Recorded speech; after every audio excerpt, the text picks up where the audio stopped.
got so much fucking design on right now.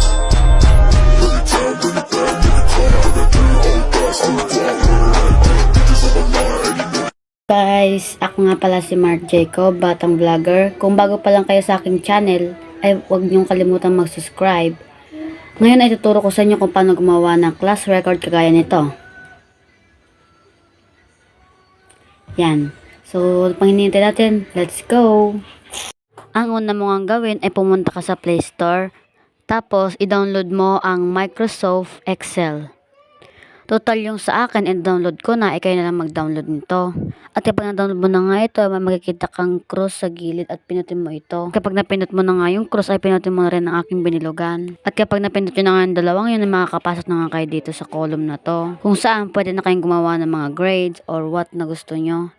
At naglagay na nga ako dito ng name of students. At kapag di nga kayo magkasya, ay pinutin mo yung letter sa taas. At makikita mo yung adjust at pinutin mo yan para kung gusto mo, i-adjust mo na. At mag-type na nga ako ng quiz at sheetwork dito sa column B and C. At naglagay na rin ako ng total dito sa column D. At pagkatapos, ay pwede ka na maglagay ng mga pangalan na kung ano-anong gusto mong ilagay. Dito sa column A na name of student. Ang mga lagay ko nga pala mga pangalan dito ay Cara, Cyril at Ana. Lagi ko nga sa quiz ay 37. At kay Cyril nga ay 26. At kay Ana ay 39. At ang nilagay ko nga kay Ana na sheetwork ay 27. At kay Cyril naman ay 19.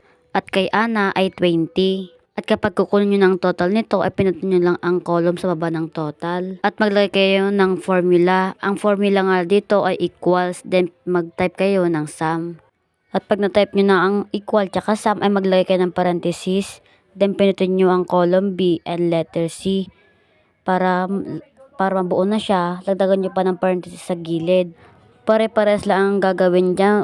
Ulitin nyo lang para magkakabuo-buo na sila.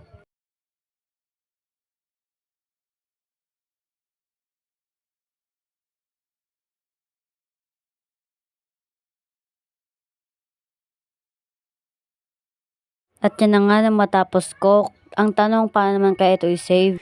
Pinutin mo nga ang tatlong dots sa taas, then pinutin mo ang save as. Tap mo lang yung this device, and go to settings. Allow mo lang yung Excel. Tap mo yung document, then save. Yan na, save na yung book 5. Yun lang, salamat sa panonood. Sana nag-enjoy kayo.